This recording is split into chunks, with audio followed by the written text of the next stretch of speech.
अस्सलाम वालेकुम ख़वातीन व हज़रात, उम्मीद करता हूँ कि आप सब खैरियत से होंगे। नए वीडियो के साथ आपकी खिदमत में हाज़िर हैं। चलते हैं वीडियो की तफसीलात की जानिब। इससे पहले कि अगर आप इस चैनल पर नए व्यूअर हैं तो वीडियो को लाइक करें, चैनल को सब्सक्राइब कर दें, घंटी के निशान को दबाना ना भूलें ताकि हर वीडियो का नोटिफिकेशन आप तक मिलता रहे। जी हाँ नाज़रीन, आपको बताते चलें कि आज पाकिस्तान और न्यूजीलैंड के दरमियान मैच जारी था जो बहुत ही सनसनीखेज साबित हुआ। जी हाँ नाज़रीन, आपको मुकम्मल तौर पर ब्रेकिंग न्यूज़ से आगाह करता चलूँ कि इस मैच में पाकिस्तान टीम ने बहुत अच्छी कारकर्दगी का मुजाहरा किया और न्यूजीलैंड ने भी बहुत अच्छी कारकर्दगी दिखाने की कोशिश की, लेकिन इस बार वो फेल हो गई।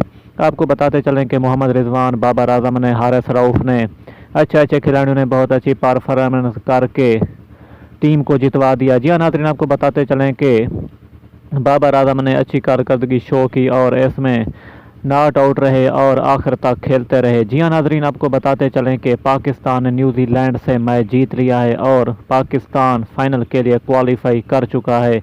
नेक्स्ट वीडियो तक हमें दीजिए इजाज़त। अल्लाह निगहबान।